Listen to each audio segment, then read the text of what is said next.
uma experiência realmente nova e eu não posso deixar de registrar que essa perda da virgindade uma aula via Skype é pelo amor que devoto a minha amada Maria Berenice Dias, a Alisa Pamplona. Faço questão que você participe do curso, e aí vamos aqui hoje num sábado de manhã, gravando aqui com a camisa do Darth Vader, mais um blazerzinho, né, para bater um papo com vocês sobre esse tema que é muito importante, né? Quero registrar também a satisfação, né, de ter conhecido virtualmente a professora Rosângela Novaes e também a Luana Souza, né, que está dando toda a estrutura técnica para que a gente possa gravar a aula. Estou vendo que o pessoal está entrando aqui aos poucos, né? Eu não sei se eu já começo o assunto, eu espero o pessoal entrar um pouquinho, acho que eu já posso começar, né? Mas e vocês fiquem à vontade para fazer as perguntas, fazer as participações. Eu vou seguir um determinado roteiro de aula, mas há todo um material que foi preparado com muito carinho sobre esse tema, revisando conceitos fundamentais, né, de direito do trabalho, das relações de trabalho, né, mas também fazendo essa interface com os temas da orientação sexual, com os temas da identidade de gênero, que é realmente algo fascinante, né? Eu vou então já começar a falar aqui, né, dando total liberdade para vocês fazerem perguntas. Eu combinei aqui com a Luana que, à medida, eu vou alternando as telas, né, para que eu possa me sentir mais próximo de vocês, interromper quando surgissem algumas perguntas, ou deixar para responder tudo ao final, né? E temos alguma liberdade de trabalhar esse tema da forma mais profunda possível.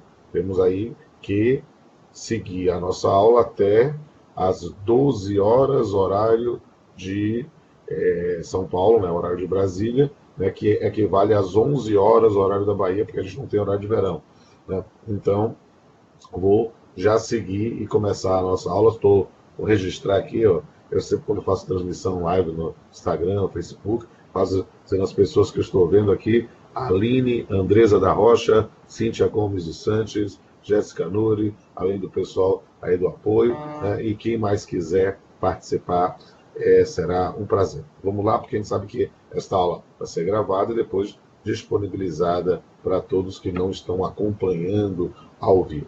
Vamos lá. O tema da nossa aula é o tema da orientação sexual e da identidade de gênero no direito do trabalho. E aqui é importantíssimo, para fazer um estudo realmente abrangente e aprofundado da matéria, discorrer um pouco sobre discriminação de gênero, sobre orientação sexual e sobre raça, como fatores que influenciam as possibilidades de acesso e permanência nas relações de trabalho no Brasil, né? Por quê? Porque qual é a proposta desta aula, desta disciplina? É justamente compreender e empreender uma reflexão sobre as violências discriminatórias no âmbito trabalhista, especialmente, naturalmente, já dado o corte epistemológico desta aula, aquelas relacionadas à orientação sexual e ao gênero, né? E aí, o que é interessante? Vocês acompanharem, junto com a aula, o material que foi disponibilizado aí nas plataformas acadêmicas, não é mesmo? Né? Porque é preciso conceituar gênero e identidade de gênero para compreender bem essa matéria. Por quê? Porque isso envolve aspectos socioculturais e históricos que afetam diretamente o indivíduo, não sendo decorrência natural de suas características corporais.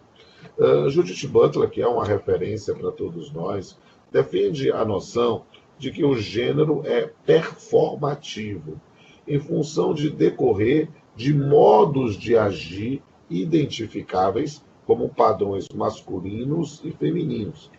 E esses conceitos de gênero e sexo em Butler, né, eles consolidam a desconstrução do sujeito e apresentam possibilidades de subversão cogitadas pela noção de instabilidade e indeterminação de todas as identidades sexuadas. A identidade, sobretudo de gênero, ela é constituída pelos atos daquele que executa uma sequência de atos sem atores pré-existentes, ou seja, algo aberto a certas formas de ressignificação contínuas, porquanto uma prática discursiva. E já a identidade de gênero se traduz, né, portanto, na convicção de pertencer ao sexo masculino ou feminino, considerando os comportamentos e atributos convencionalmente reconhecidos para machos e fêmeas.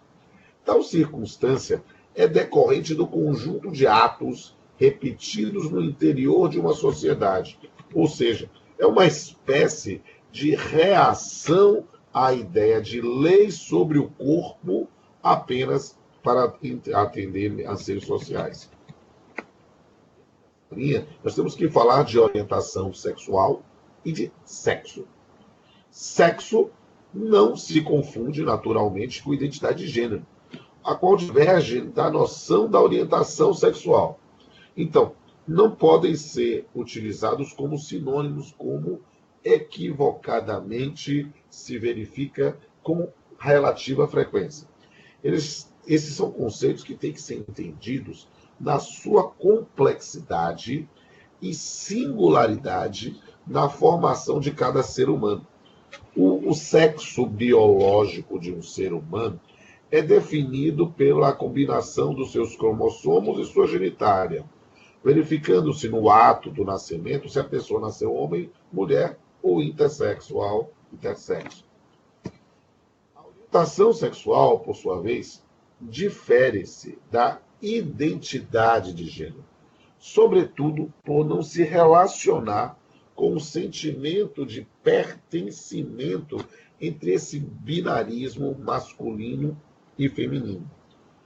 A orientação sexual, e eu quero bater nessa tecla, a expressão mais adequada para o que estamos falando é orientação sexual e não opção sexual, né? A expressão opção parece algo que decorre de uma manifestação volitiva de um momento. Não, a orientação diz respeito à escolha da pessoa no âmbito dos relacionamentos afetivos sexuais. Ou seja, há pessoas que sentem atração afetiva sexual por pessoas do mesmo sexo, homossexuais, ou como Maria Berenice prefere o homoafetivo, entre sexos opostos, heterossexuais ou heteroafetivo, por ambos os sexos, os bissexuais. E, por fim, não se pode descartar os assexuais. Pessoas que não sentem atração por nenhum gênero e que precisam ser respeitadas da mesma forma. Aqui eu vou entrar no campo das relações de trabalho, que é, sem sombra de dúvida, um campo de maior atuação da minha vida, né? Eu esqueci de me apresentar, né? Eu atuo na magistratura desde 1995, sou juiz do trabalho desde 1995, trabalho na Justiça do Trabalho antes como servidor desde 1992, né? Eu nasci em 1972, então os senhores e senhoras podem ter em mente que efetivamente eu passei mais tempo dentro da Justiça do Trabalho do que fora da Justiça do Trabalho, né? Só para fazer um registro, eu gosto disso, eu não sei se é muito ordinário fazer, mas toda vez que eu venho, alterno a tela e vejo mais gente entrando aqui, Kelly Campos, Marcos Heleno, Mônica Araújo, Renata, eu gosto de dizer o nome, acho que dá um sentimento de pertencimento, eu gosto disso, né? E vão dizendo especificamente, como eu falando sobre a minha vida, eu estou mais tempo na Justiça do Trabalho do que fora dela. E por isso, por ensinar também há tanto tempo, né, eu estou na magistratura desde 95 e no magistério de modo continuado desde 1996. E aí é interessante falar sobre isso para falar um pouco, ou uma revisão de conceitos fundamentais de relações de trabalho. Isto aqui é muito importante, por quê? Porque nem todos as pessoas que estão fazendo o curso são bacharéis em direito ou militantes na área jurídica. Há uma compreensão sobre esses conceitos fundamentais é importantíssimo para realmente a mensagem, a comunicação ser estabelecida. E aí o que é interessante falar? Um pouco sobre relações de trabalho e relação de emprego. Porque eu quero falar, obviamente, sobre o tema do sexismo nas relações de trabalho, mas eu preciso definir isso. E aqui a gente tem, em função da heterogeneidade do próprio público, né, explicar o que é a relação de trabalho de forma simples, né, o que é relação de emprego. Né? Assim, a gente pode estabelecer bem o canal de comunicação. Qualquer coisa, gente, escrevam aí no Skype. Eu gosto de receber perguntinhas. Isso vai ser muito legal para eu ir interagindo com vocês, tá? Fiquem à vontade para aparecer. Depois a Alona me diz se tiver alguma pergunta ou não. Né? E aí, dentro dessa linha, vamos explicar que relação de trabalho, a expressão relação de trabalho, do ponto de vista dogmático, é um gênero. É um gênero que engloba os mais diversos tipos de labor que podem ser realizados pelo ser humano. Ou seja, quando nós falamos de relação de trabalho, nós temos um gênero que vai se espraiar em diversas espécies, a depender do grau maior ou menor de subordinação. Aí, o que é que nós vamos ter efetivamente?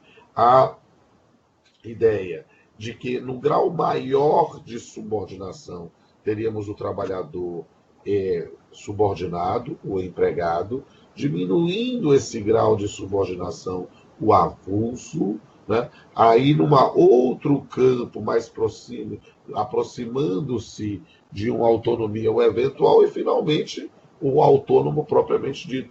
E dentro desses 4 perfis, nós vamos ter aí, tal qual a música dos Gêmeos do Havaí, várias variáveis, né? E que podemos identificar como relações de trabalho, como o próprio estagiário. Estagiário é uma relação de trabalho, mas não é uma relação de emprego. Embora tenha, em função da evolução da sociedade, né, características muito próprias da relação de emprego. Né? Essa aqui é uma coisa que é muito interessante de falar. Por quê? Porque, às vezes, o estágio se tornou, no sistema brasileiro de relações de trabalho, também uma modalidade de primeiro emprego. Né? A gente deveria, talvez, investir mais no aprendiz, que é o contrato de aprendizagem, é um contrato de emprego especial, é verdade, mas um contrato de emprego, mas acabamos estimulando, em função da crise econômica, né, a contratação de estagiários, e os próprios estagiários acabam se identificando como se fosse seu primeiro emprego, quando na verdade é sua primeira atividade, seu posto de trabalho. Né? Quando, isso na verdade, na prática, falando na condição, aí eu tenho um lugar de fala específico, na condição de magistrado, também de professor na área de relações trabalhistas, isso acaba sendo quase um dumping social, porque as pessoas fraudam, né, uma contratação de um empregado com um estagiário, né, que tem, teoricamente, a custos menores, mas para fazer aquilo que um empregado iria fazer. Então, esse campo de distorções é extremamente comum na prática. É preciso esclarecer, principalmente para você, meu amigo, para você, minha amiga, que não é da área jurídica. Às vezes, essa compreensão que para nós, da área jurídica, é extremamente simples, né? Às vezes é complexa para quem vem de outro campo do pensamento. Então, é interessante deixar isso realmente bem esclarecido para cada um dos senhores e senhoras. E aí, quando nós temos essa compreensão da relação de trabalho como um gênero e a relação de emprego como uma espécie, nós precisamos entender efetivamente o que é essa relação de emprego. A relação de emprego é uma modalidade do gênero relação de trabalho e será configurada quando estiverem presentes seus requisitos ou elementos fáticos jurídicos. E aí, que elementos são esses? Aqui, obviamente, a lei, né, nós temos a CLT, que traz o conceito legal de empregado no artigo 3º, e em função desse conceito legal, às vezes você vai ter variáveis de acordo com a visão metodológica de cada autor, né, de 4 a 7 requisitos. Parece-nos que eu posso ser mais minimalista para compreender esses elementos fáticos jurídicos, né? Quando é que eu tenho uma relação de emprego? Uma relação de emprego, chamada de trabalho subordinado, é aquela prestada por pessoa física ou prestada com pessoalidade, ou seja, não pode se fazer substituir, não eventualidade, onerosidade e subordinação. Vamos explicar essas características da relação de emprego. A pessoalidade se liga à circunstância de que o sujeito o empregado da relação jurídica não pode se fazer substituir por terceiros. Ou seja, numa linguagem técnico-jurídica, a prestação do serviço é intuito persona. Isto é algo interessantíssimo. Falo na condição de magistrado, quando vejo, às vezes estou instruindo um processo de determinadas situações, daquilo que se convencionou chamar de trabalhador parasubordinado. Nessas hipóteses de parasubordinação, ou seja, de quase empregado, ou motoboy, ou às vezes o representante comercial, né? Quando você pergunta para o indivíduo, né, se alguma vez se fez substituir por outra pessoa, ele diz: no dia que minha moto quebrou, eu pedi para o meu colega me cobrir para que eu não perdesse a dia. E aí, muitas vezes, as pessoas já encerram a expulsão do processo nessa hora, afirmando: olha, realmente não era um empregado, e afasta tudo. Essa relação de tudo ou nada não é muito digna para uma tutela efetiva nas relações de trabalho. Mas eu preciso deixar registrado isso para os senhores e senhoras. A pessoalidade se refere ao caráter intuito persona. Pessoalidade que é levada ao extremo no polo do empregado, que tem que ser uma pessoa física, né?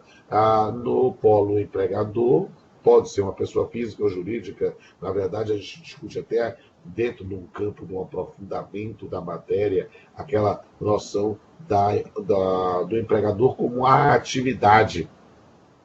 Porque o conceito legal de empregador do artigo 2º da CLT Caput é da empresa individual ou coletiva, ou seja, a atividade, porque aí você pode mudar a titularidade, mudar o enquadramento jurídico e não o contrato de trabalho fica intacto.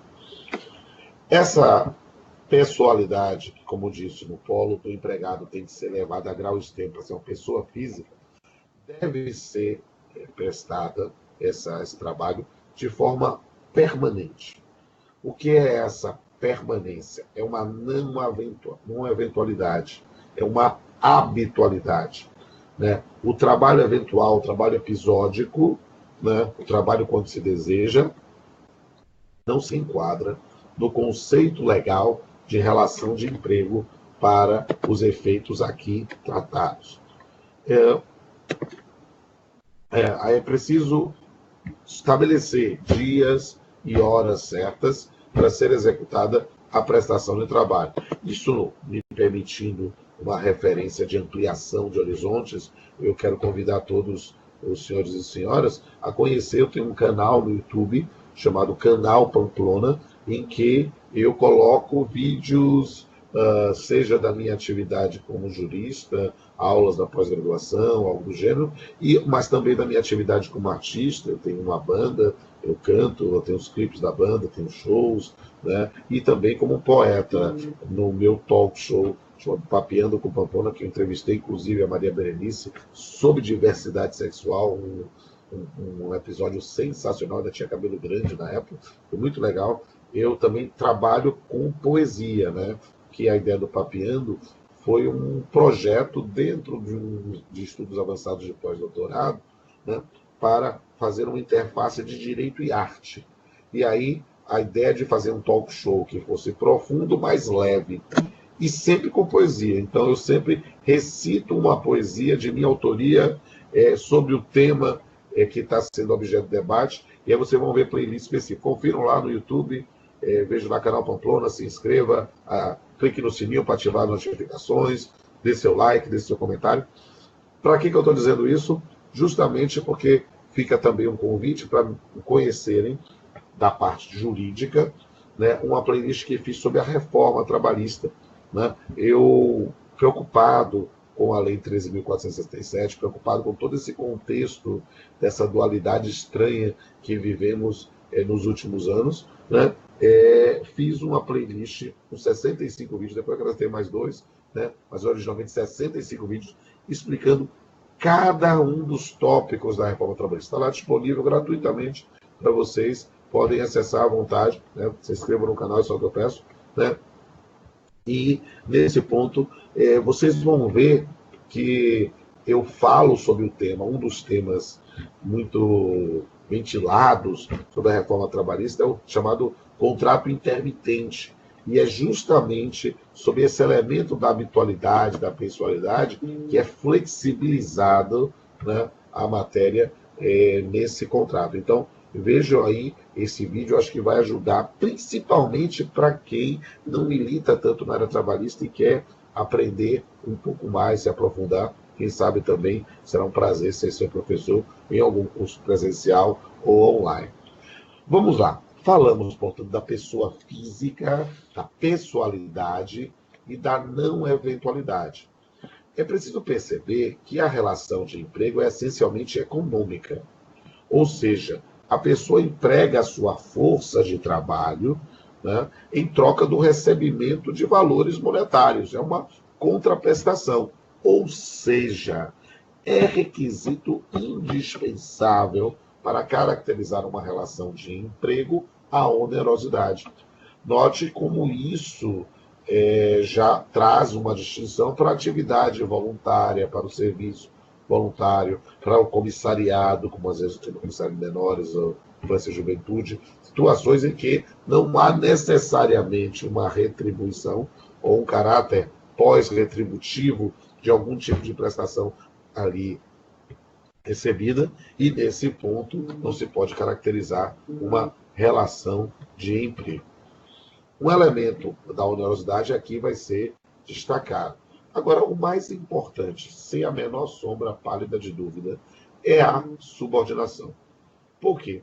Porque esse é talvez o elemento fundamental da relação de emprego, porque traz à tona a ideia de sujeição, o submetimento às ordens de uma terceira pessoa. Ou seja, há uma relação de dependência laboral que decorre do poder de direção, coordenação e fiscalização do empregador quanto à prestação laboral do empregado.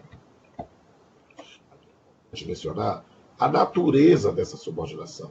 Porque há quem suscite que é uma subordinação técnica, quando o conhecimento é do empregador, econômica, pela situação de hipossuficiência, de debilidade econômica do empregado, mas o fato é que a subordinação necessária para a caracterização da relação de emprego é uma subordinação jurídica. E isso é fundamental. Agora, vale destacar como um elemento que está implícito na condição de empregador a questão da alteridade. Por quê? Porque a alteridade é importante por se relacionar ao risco da prática da atividade econômica, que é exclusiva do empregador. Quando nós temos uma divisão dos riscos da atividade do empregado com o empregador, né, nós temos ou uma fraude ou efetivamente uma situação de que não é vínculo empregatício, é uma sociedade, é uma parceria, algo do gênero. Né? Esse risco é importante. E isso é fundamental, arrematando essa parte introdutória, na nossa aula. Por quê? Porque o risco da atividade econômica, o risco da prática da atividade econômica é do empregador. E nessa senda, deve o empregador cuidar do ambiente de trabalho, de forma a evitar quaisquer tipos de discriminação, de raça, gênero ou orientação sexual. E aí, não obstante haja discriminação em toda e qualquer relação de emprego, né, toda e qualquer relação de trabalho, verifica-se que as mais contundentes têm se manifestado na relação de emprego, né, em face justamente dessa inerente continuidade e permanência no tempo e, claro, em decorrência da subordinação jurídica. Essas circunstâncias do dia a dia, de uma continuidade, de uma permanência, de uma habitualidade, de uma própria sensação, né, de subordinação, que é jurídica em essência, mas comumente é também econômica, geram desgastes nas relações pessoais e sociais. Essa introdução, né, sobre a parte trabalhista parece-me fundamental, agora sim, trabalhar sobre a manifestação do sexismo no local de trabalho. O termo sexismo representa um conjunto de preconceitos e discriminações que se baseiam no sexo ou na orientação sexual. O sexismo é um resquício de uma cultura patriarcal na sua origem. Ele foi compreendido como uma forma de preconceito relacionado a avaliações negativas e atos discriminatórios dirigidos às mulheres. Um instrumento utilizado pelo homem para garantir as diferenças de gênero, legitimado por atitudes de desvalorização do sexo feminino. Esta é uma referência que eu coloquei na apostila para vocês, confiram lá direitinho. Né? A mulher, que no passado se limitava a procriar, era não somente taxada, era juridicamente enquadrada como incapaz. Eu, na minha palestra cantada, e permita essa outra parêntese, até mesmo para você ver a professora Maria Berenice fazendo participação especial na minha primeira palestra cantada, lá em 2011, 2012, né? Vocês vão ver algo sensacional. Né? A gente, foi justamente nessa época que eu estava desenvolvendo os estudos de pós-doc, né? Nós queríamos fazer uma palestra sobre direito de família e arte. E aí eu inventei de fazer a palestra explicando e cantando, né, acompanhado de músicos profissionais, né, lá no Congresso Nacional do IBDFAN. E quando eu fui falar de poliamor, levei a Berenice e Gisele Denonaca para o palco comigo para dizer que eu tinha dois amores, uma loura e uma morena. E nesse ponto, é interessantíssimo falar sobre isso, porque na palestra cantada eu destaco, né, eu falo, eu acho que eu posso fazer todo um curso de direito de família com base na MPB. Né? E em especial, com as músicas de Chico Buarque, em especial, poucas pessoas cantaram a mulher, né, na música popular brasileira tão bem quanto ele, né, e só sobre o processo de emancipação feminina. E quando eu lembro dos meus alunos e alunas que o sistema codificado brasileiro permitia que a mulher passasse a vida toda e não adquirisse capacidade plena, é verdade. O nosso primeiro Código Civil, o Código 16, expressamente fazia isso. A mulher nascia absolutamente capaz, portanto, completava 16 anos, era relativamente capaz, né, como ainda hoje é a regra, né, mas se ela adquiria a capacidade plena chegando aos 21. Mas se ela casasse antes dos 21, o que era extremamente comum, ela saía do jugo do pai para o jugo do marido. Ela podia passar a vida toda e não adquirir capacidade plena.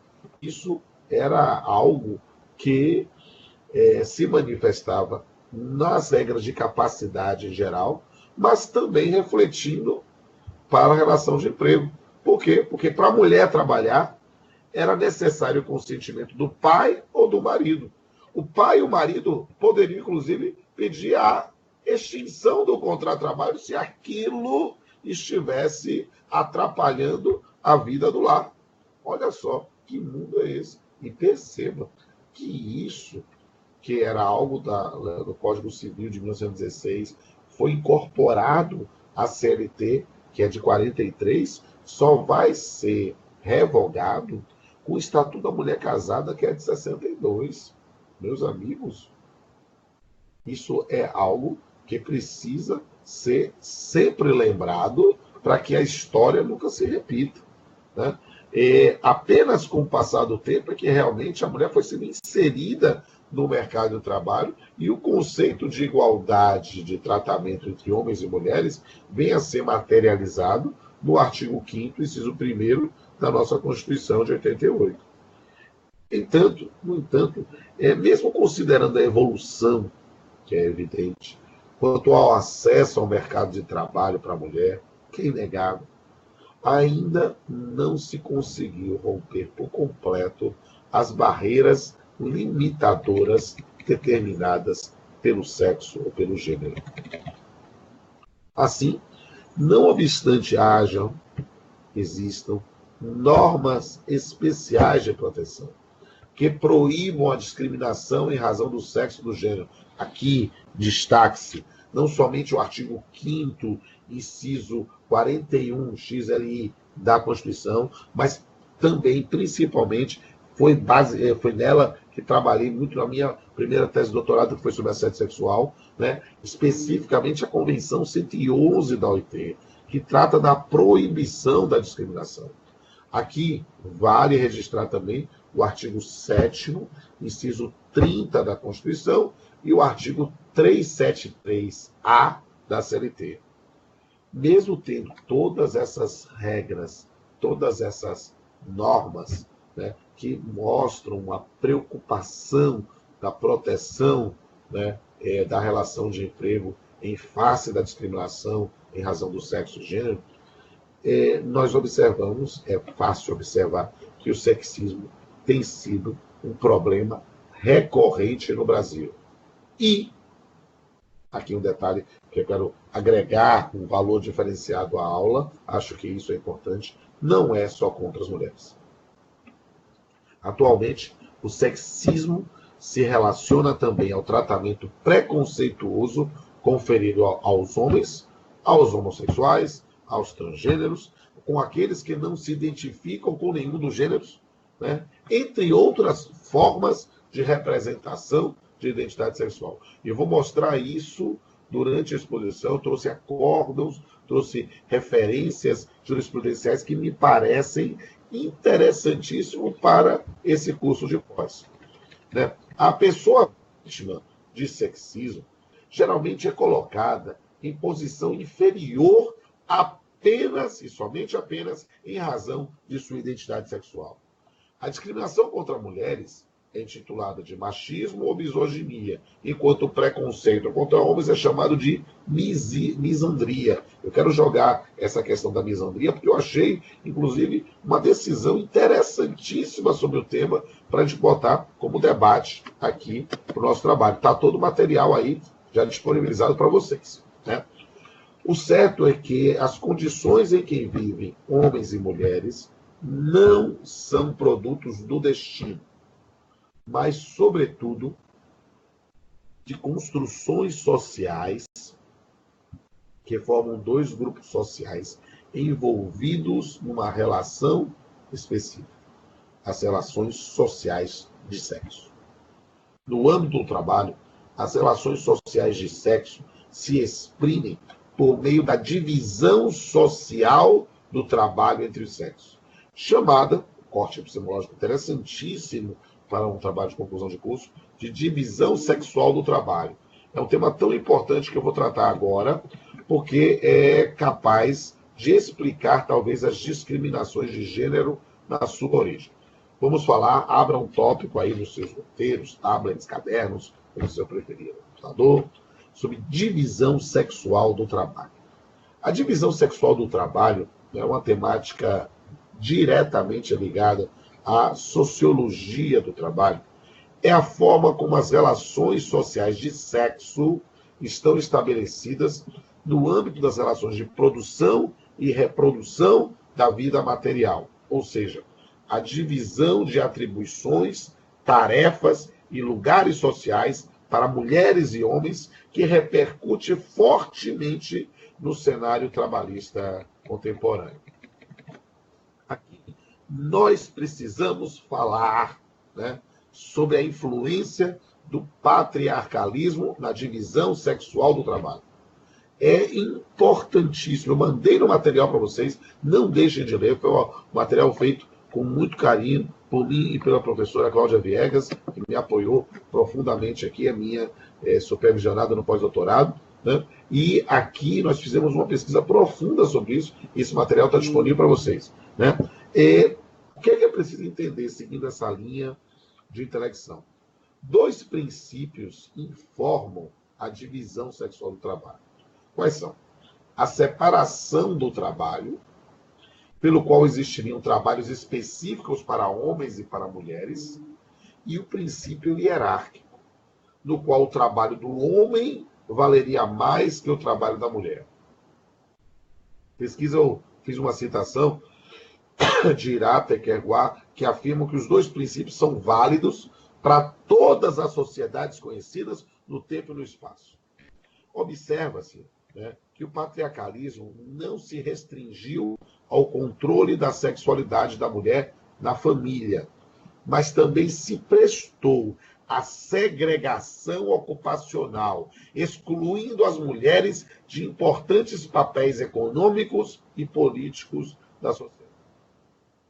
Destaco que a lógica patriarcal atinge o controle da sexualidade feminina, a sua capacidade reprodutiva.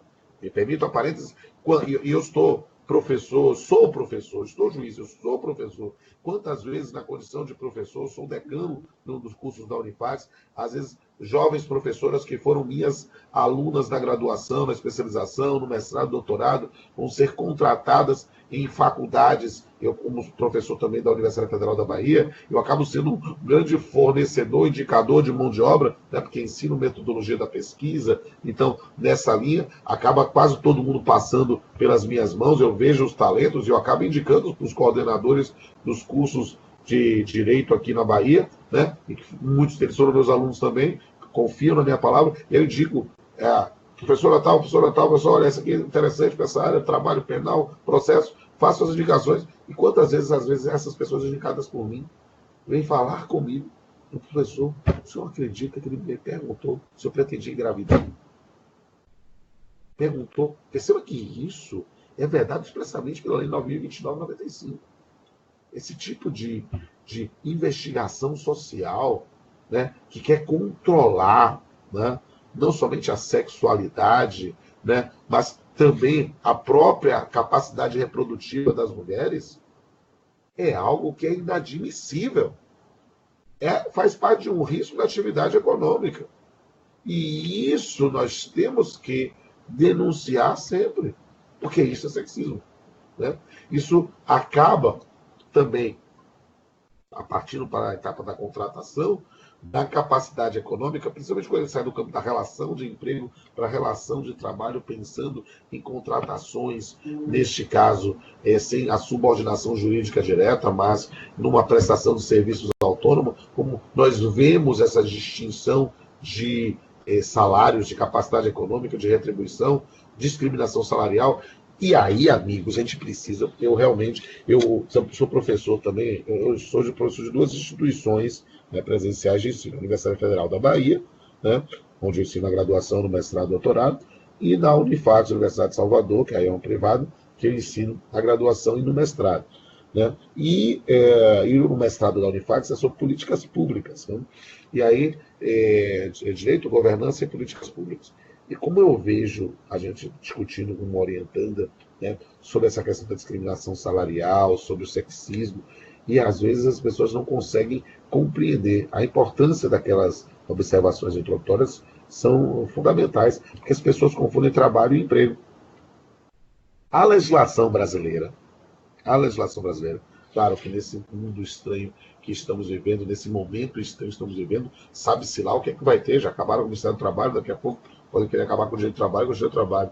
Mas a legislação trabalhista brasileira, ela não admite uma discriminação salarial por sexo, de jeito nenhum.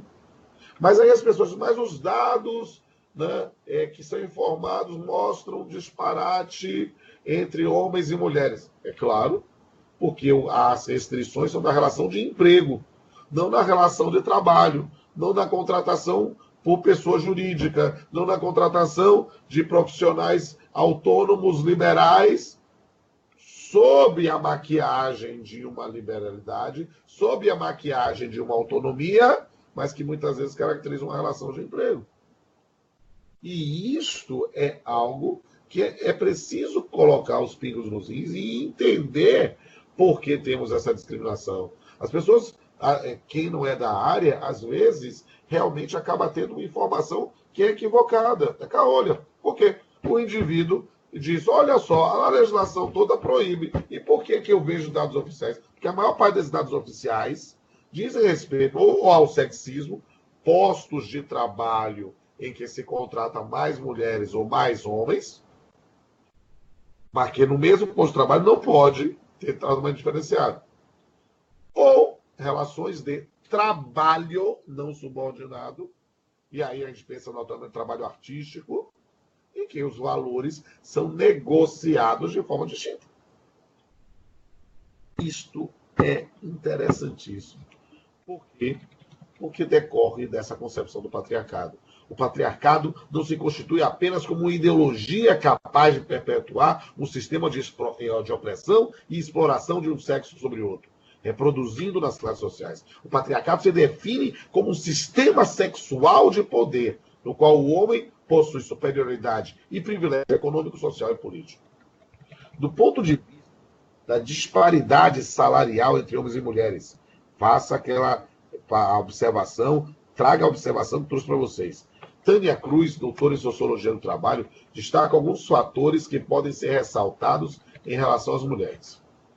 Eu vou citá-la. O fato de ter ingressado no mercado formal de trabalho nas 3 últimas décadas, o que as colocou no olho do furacão da reestruturação produtiva do capital, alocando-as em relações de trabalho precarizadas, de representarem 38% das chefias familiares, de almejarem melhorar a cesta e a receita familiar, de garantir o estudo dos filhos e tomar a abertura social promovida pelos movimentos populares e pelas lutas feministas, faz com que elas aceitem a trabalhar por salários mais baixos. Isso tem sido em 2006, né, de Tânia Cruz, mas poderia ter sido escrito hoje. Hoje. É realmente algo que merece um destaque.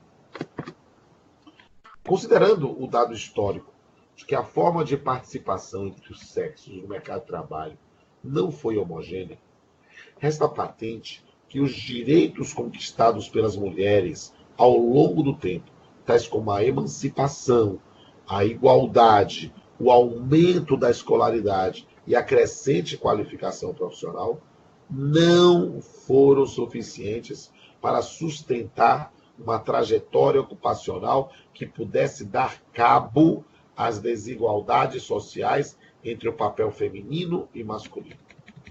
Nesse sentido, Ildete Pereira de Mello e Alberto de Sábato descrevem a relativa invisibilidade do trabalho feminino no século. O trabalho, apesar da diminuição da desigualdade de gênero acontecida nas últimas décadas, não foram superados os obstáculos de acesso a cargos de direção e chefia, bem como permanece ainda diferenciais de rendimentos entre os dois sexos. Há uma nítida relação entre a divisão sexual do trabalho e a pobreza das mulheres. A inserção feminina aconteceu em paralelo com o crescimento das atividades informais, das atividades sem remuneração e do aumento das taxas de desemprego. Assim, as mulheres continuam ainda concentradas nos segmentos menos organizados da atividade econômica, são mais submetidas a contratos informais, têm menor presença sindical e encontram-se mais expostas ao desemprego. Esse texto de 2011 e também podia ter sido escrito na atualidade. Não se olvida, porém, que mesmo reconhecendo a inserção crescente das mulheres no trabalho e nos espaços de poder, o seu acesso ao trabalho remunerado permanece condicionado à domesticidade das suas relações pessoais. Ou seja, a conciliação entre as responsabilidades familiares, de filiação e profissionais. Ao passo que, para os homens, o acesso continua natural, considerando suas trajetórias, possibilidades de ganhos e realização da vida pessoal dentro do trabalho. É o sexismo manifestado. É ressaltar que, lamentavelmente, não obstante as mulheres tenham se tornado objeto de políticas públicas brasileiras e mundiais, ainda persiste a desigualdade laboral entre os gêneros. O desemprego é maior entre as mulheres, bem como permanecem diferenças entre os rendimentos em relação aos homens, que as mulheres chegam a receber cerca de 3/4 a menos que os homens. Dados do IBGE, mas que devem ser lidos com a observação que eu falei das diferenças de relação de trabalho e emprego. Dados constantes da pesquisa, que eu vou ler um pouco sobre as pesquisas do IBGE em 2018, ano passado. Estatísticas de gênero.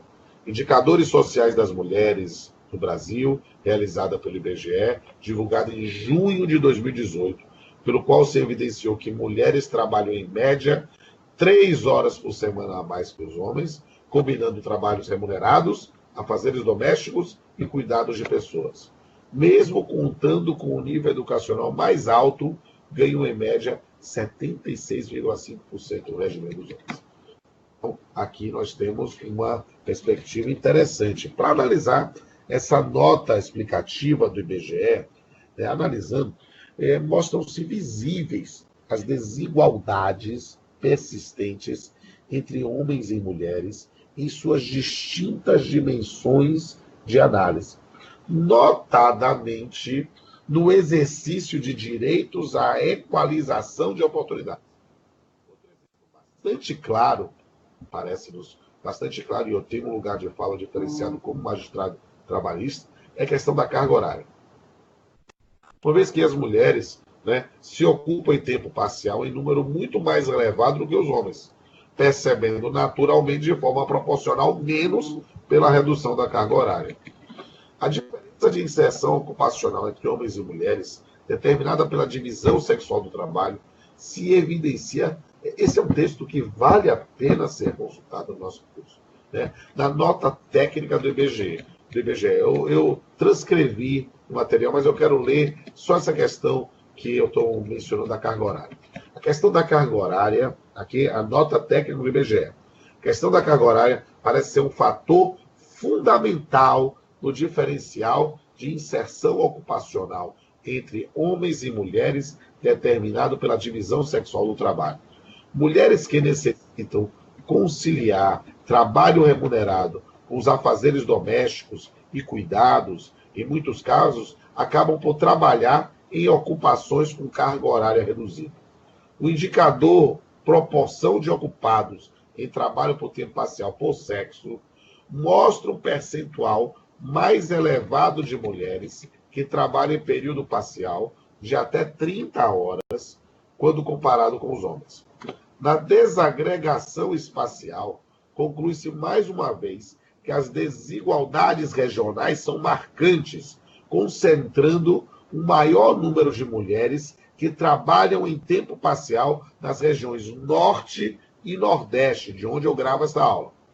Outro agravante da desigualdade de gênero fica evidente com a desagregação do indicador por cor ou raça.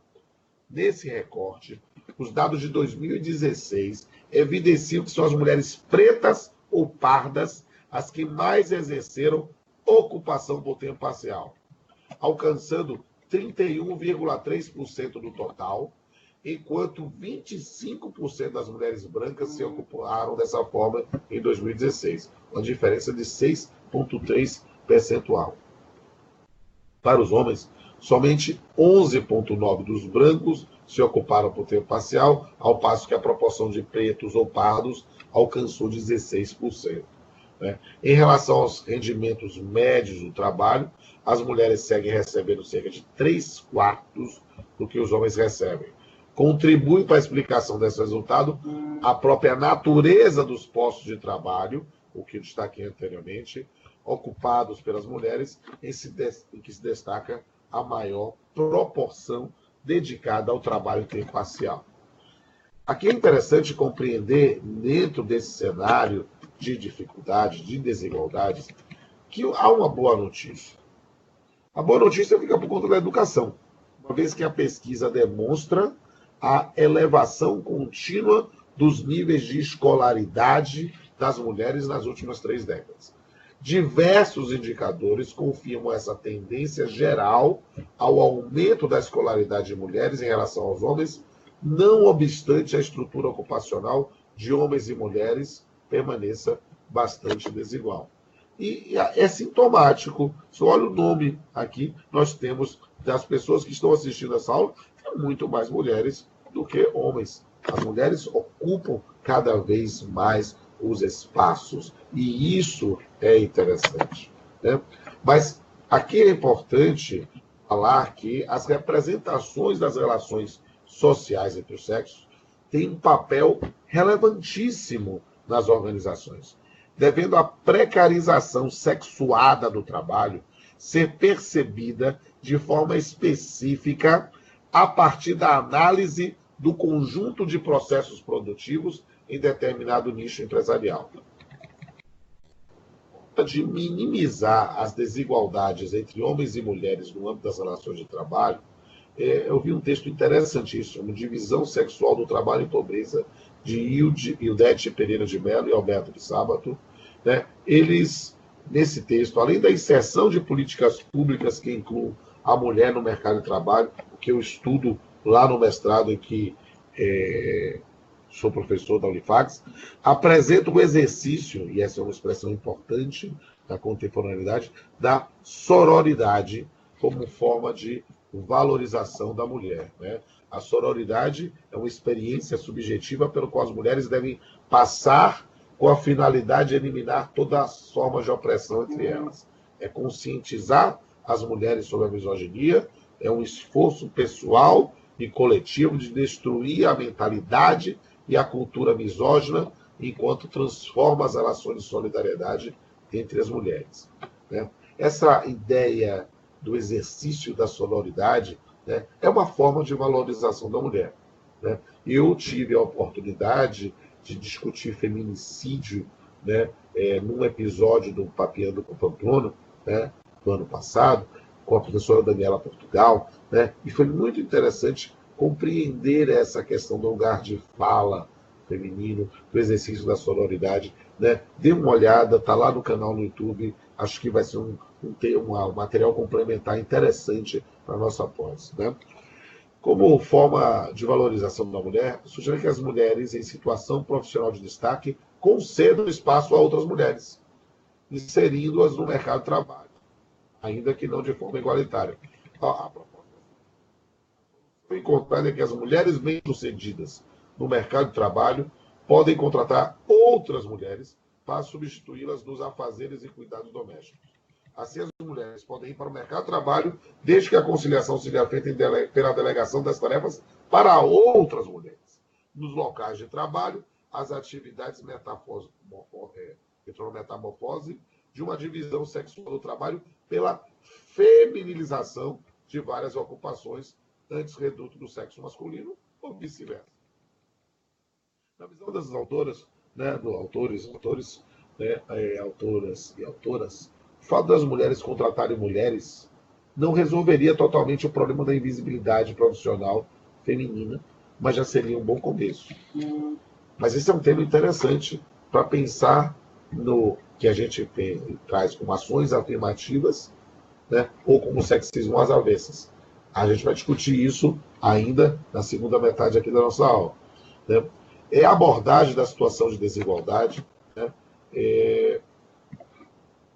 em que se encontra a mulher, nos remete a repensar a divisão sexual do trabalho, posta com base no paradigma patriarcal de dominação do homem sobre a mulher, sugerindo a sua alteração, e aí sim, para irmos direto para o nosso corte epistemológico, a divisão igualitária, em que homens, mulheres, em que homossexuais, em que transgêneros, em que intersexos sejam cooperativos entre si, cada qual realizando funções e cargos compatíveis com a sua qualificação intelectual e física, sem qualquer discriminação de gênero.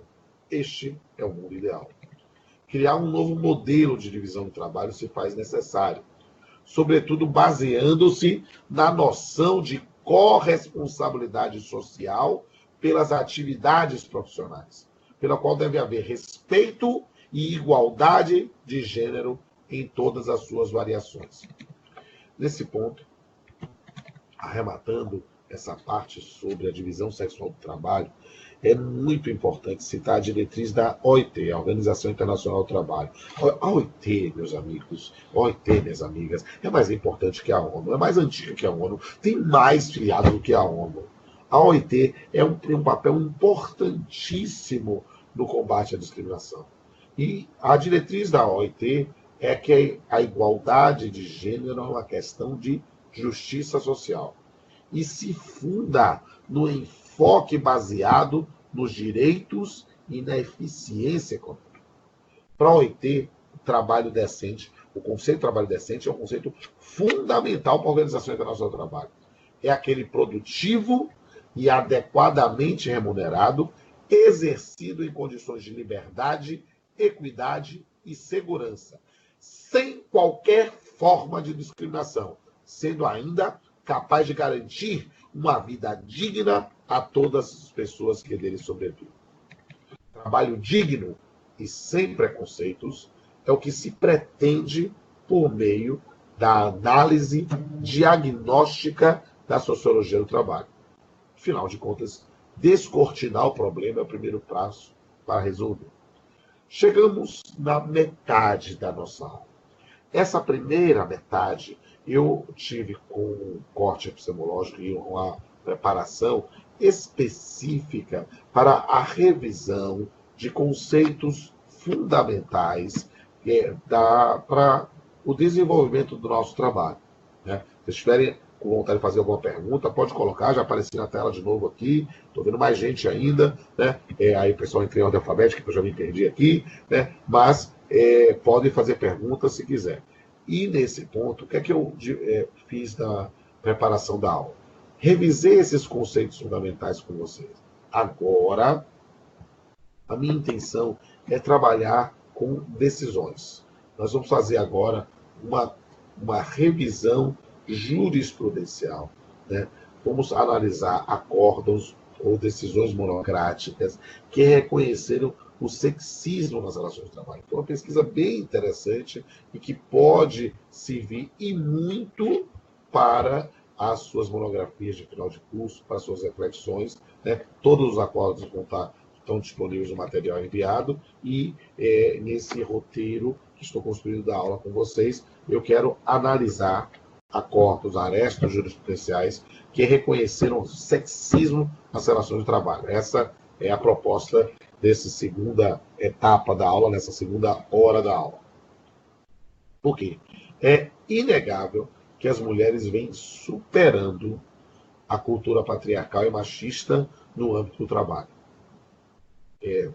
Depor em sentido contrário é mentir.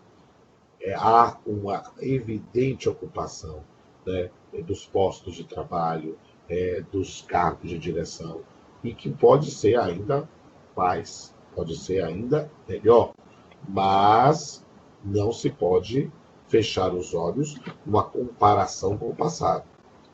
E hoje, sem sombra de dúvida, exercem profissões que no passado ainda eram tipicamente masculinas. Nesse sentido, a luta da mulher trabalhadora se confunde com a própria história do direito do trabalho. No entanto, a gente precisa compreender, até por causa do nosso curso, né, que o fenômeno do sexismo ele tem chegado aos tribunais em pleno século XXI, demonstrando que a mulher, o homossexual, o transgênero, ainda enfrentam discriminação no mercado de trabalho, em relação aos níveis salariais ou entre outras formas de preconceito. Luana disse que o Marcos mandou uma pergunta. Eu vejo aonde, desculpe, me perdoa aqui, eu estou aprendendo aqui. Aparece aonde aqui? Eu estou vendo aqui os participantes. Como é que eu vejo? Ações de participantes, talvez? Né? Não sei. Estou aqui aprendendo, gente. Vamos aqui, eu voltei para a tela. Mensagens. Chegou uma pergunta aqui. Detalhes. Como é que ativa, novamente, como é que ativa as perguntas? Aqui não, aqui... estou aprendendo, gente. Apareceu! Aqui, obrigado. Desculpa. Obrigado e bom dia, pessoal. Como está a conscientização? Marcos Heleno. Como está a conscientização do sexismo e da homofobia dentro da própria justiça do trabalho? Marcos, que pergunta interessante. Amigo, eu digo com absoluta liberdade. É uma luta que precisa ser feita não somente na sociedade todo, mas dentro dos próprios, do serviço público e da justiça do trabalho como um todo. Né? Aqui, apareceu aqui a pergunta, já estou respondendo. Pode botar perguntas aí. Né? Não é fácil. Eu digo com absoluta liberdade. Né? Eu estou na justiça do trabalho, como falei, desde 1992, desde 95 como juiz. Eu tenho diversos colegas que são homoafetivos, mas muitos deles vivem ainda, vou dizer assim, não digo no armário, mas num momento de restrição. Talvez os mais jovens, por exemplo. Um colega casou recentemente com o seu companheiro, né? Tive a honra de ir também para o casamento, mas perceba que ainda é como um reflexo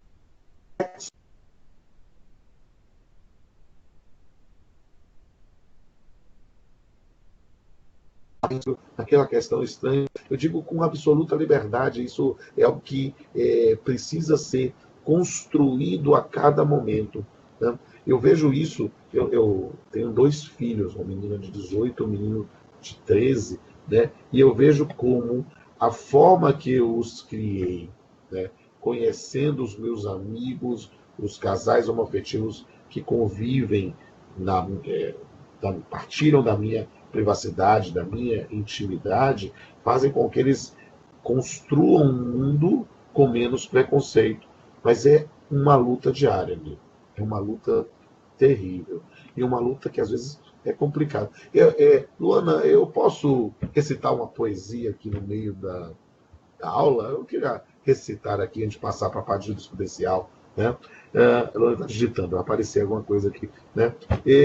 Um dos poemas meus mais conhecidos é um poema... a Berenice gosta muito desse poema. É um poema que eu musiquei, inclusive. Se vocês me derem a honra, vão lá no canal, vejam também meu trabalho artístico.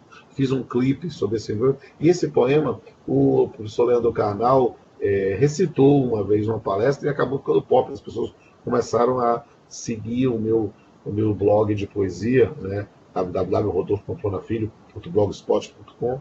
Né? Eu publico poesias. Se vocês tiverem poesias, mandem para mim. Eu publico com prazer. Né? Gosto de publicar, divulgar novos poetas. E eu fiz um poema chamado Preconceito. Eu musiquei, que várias pessoas recitam, que eu vou recitar agora, dedicando a vocês. Tá? Essa. Sou baiano, negro, pobre e gay. Sou cigano, feio, baixo e chinês. Nordestino ou argentino. Idoso ou menor carente. Deficiente ou impotente, crente ou ateu, árabe ou judeu. Umbandista ou adventista. testemunho kardecista, migrante ou imigrante, presidiário ou proletário, bêbado ou drogado, alcoólatra ou viciado, desempregado ou condenado. Sou muito mais que tudo isso, senão na carne, no espírito, de solidariedade com aquele que sofre, chora e morre, não pelo que faz ou fez, mas pelo sentimento incontrolável de quem não compreende e nem faz qualquer esforço para isso. É preciso sentir na pele, por vezes literalmente, para dimensionar a loucura de julgar o outro sem um dado objetivo que justifique essa postura. Não é fácil matar um leão por dia e ser excluído pelo grau de melanina. Um pouquinho você suspira, ou pela sua luta diária, ou pela sua conta bancária, ou de onde você vai ou vem, ou de quem você crê no além. Esqueça-me por um dia o melhor, definitivamente, pois o meu maior defeito é parecer diferente aos olhos de quem esqueceu qual o sentido de ser gente. Espero que tenha gostado. Escrever aqui, posso escrever, né? Vou agora falar sobre a jurisprudência que coletei sobre o assunto.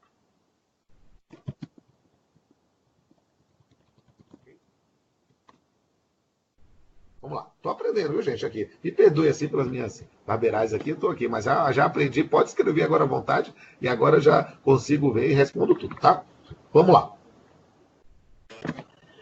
Vamos analisar acórdãos ou decisões monocráticas, né, que viram situações de discriminação. Né? A decisão que eu trouxe muitas decisões de Minas Gerais. O TRT da terceira região tem se destacado efetivamente no combate à discriminação, né? Pelo menos quando a gente faz uma análise de decisões monocráticas ou acordos. Vamos lá. Uma questão sobre desigualdade salarial. Olha aqui. O Justiça do Trabalho Mineira julgou um caso em que uma mulher contratada como guardiã obteve êxito em relação ao pedido de equiparação salarial com um vigilante do sexo masculino. A empregada relatou ter prestado serviço como segurança nas dependências do Tribunal de Justiça de Minas Gerais, atendendo e escoltando magistrados e embargadores.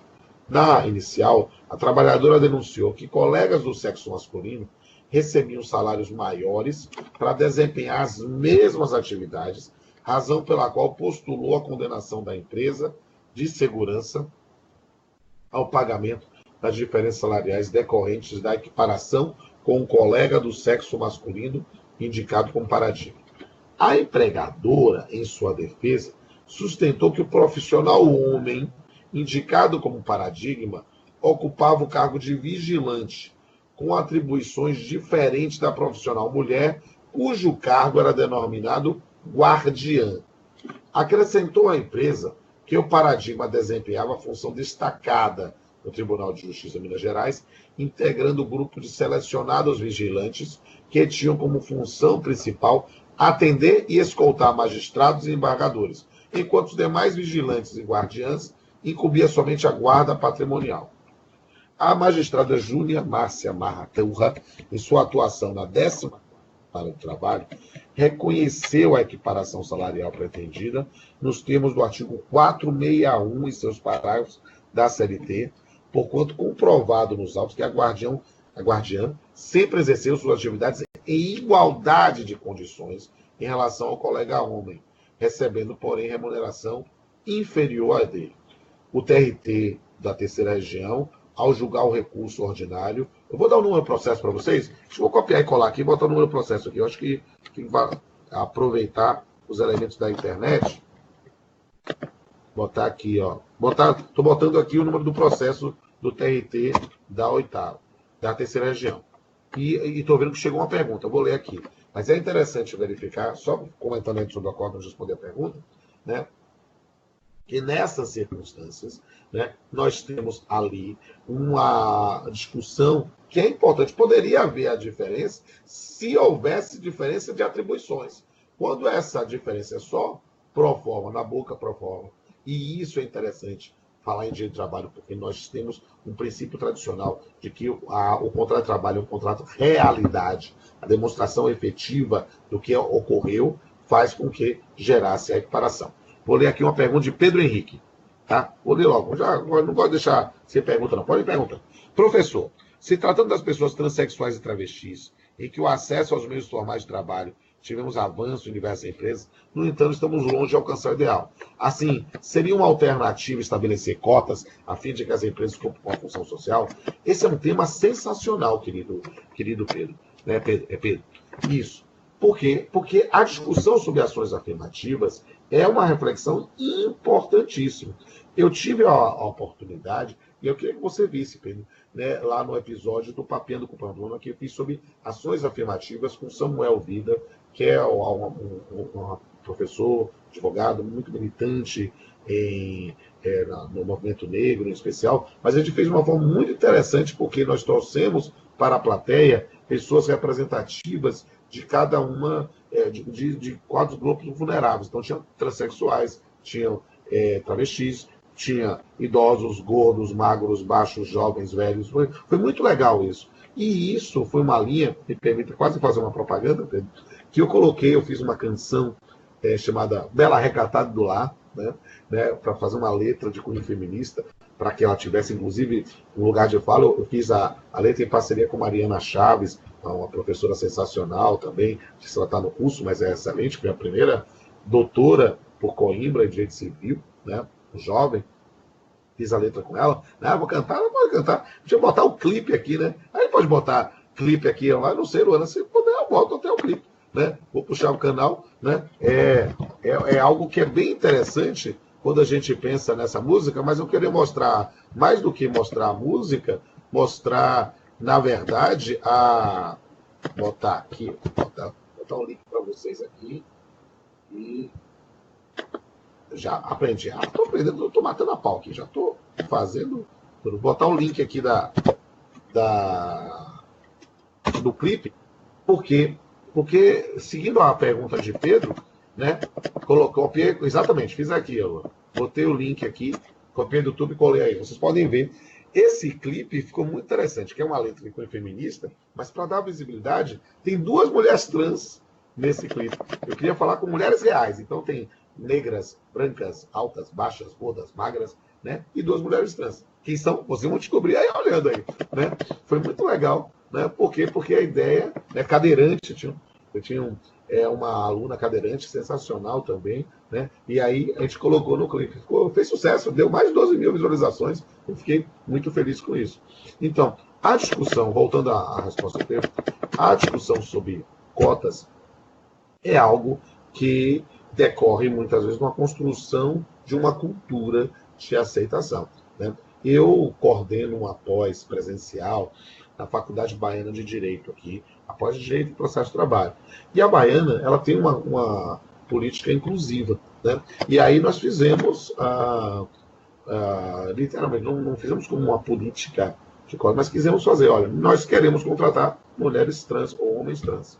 Né? E abriu para trabalhar como servidor. Entrou, vocês, Selena está no clipe, inclusive, virou minha aluna, minha amiga, está fazendo direito hoje, né? E dentro dessa perspectiva, foi contratada algo que era, mutatis mutandi, né? Uma política de cota, né? Mas não uma cota no serviço público, foi algo que a faculdade sentiu a necessidade da representatividade. Foi algo realmente muito interessante. Não é algo comum, mas nós temos que construir uma cultura. Viu, Pedro? Acho que a sua pergunta é muito importante. Espero ter ajudado aí na resposta. Vamos aí. Vou falar de outro acordo agora. Outro sobre discriminação contra a mulher, pensando em dispensa discriminatória. Porque para mim foi emblemático também um caso, e chega a ser cruel, não vou mentir. Né? É um caso de uma bancária que procurou o seu trabalho, relatando ter sido vítima de rebaixamento funcional e, em seguida, dispensada por justa causa no dia 8 de março de 2011, exatamente no Dia Internacional da Mulher.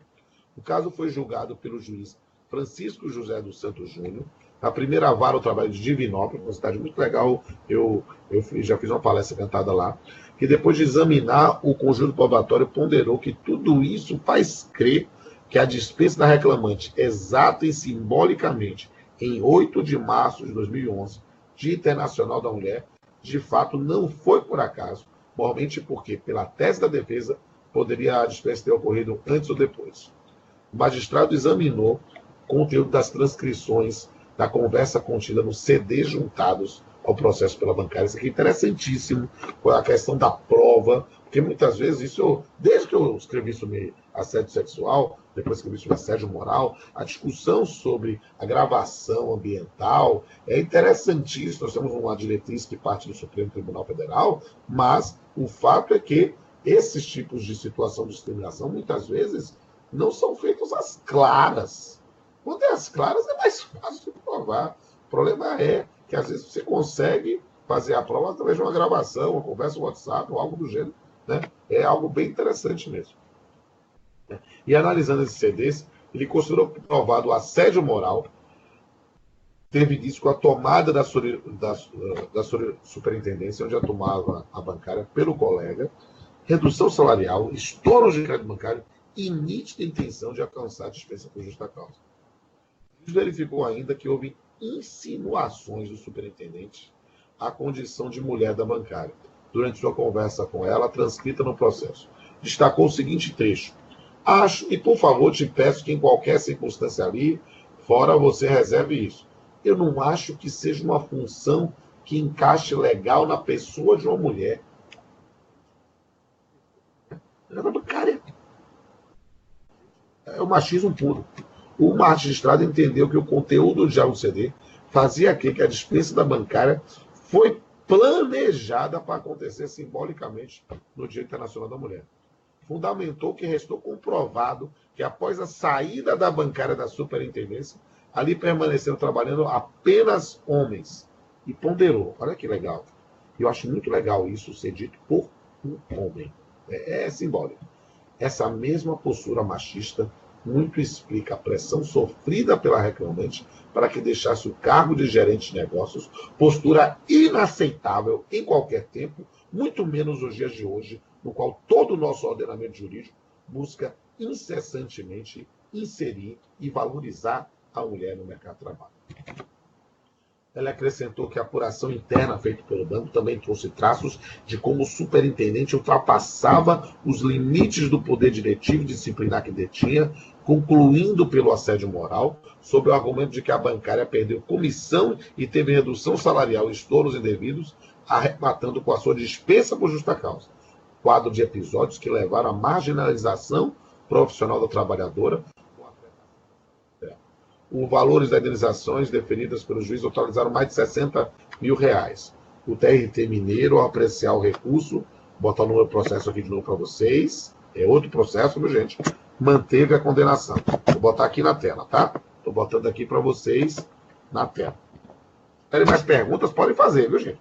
Porque aí eu vou fazer sempre assim. Eu vou ler o acordo, explicar o acordo, aí volto para botar o número do acordo, né? E se tiver alguma pergunta, eu já leio, já vai otimizando, se não deixo para o final. Tá legal assim? Bota um joinha aí. Joinha é como a que a gente fala na Bahia, assim, um ok, faz alguma coisa assim. Eu gosto dessas coisas assim, de participação. Bota aí. Aí eu tô vendo aqui o pessoal participando. Legal. Vamos ver aqui. Discriminação contra a mulher na construção civil. Falta de acesso ao banheiro e assédio sexual. Cimentos, tijolos, concreto, poeira não são elementos que excluem a presença feminina na construção civil. Inclusive, lugar de mulher é onde ela quiser, é o slogan que sintetiza a luta pela igualdade e simboliza a nova geração em que se destaca a Mulher em Construção, nome dado a uma ONG do Rio Grande do Sul. Um projeto social que incentiva mais do que a qualificação profissional, despertando a consciência pela discriminação de gênero no setor. Não obstante isso, acho que o trabalho de Minas Gerais, normalmente, ainda tem enfrentado ações de trabalhadoras da construção civil que denunciam nítido sexismo no local de trabalho.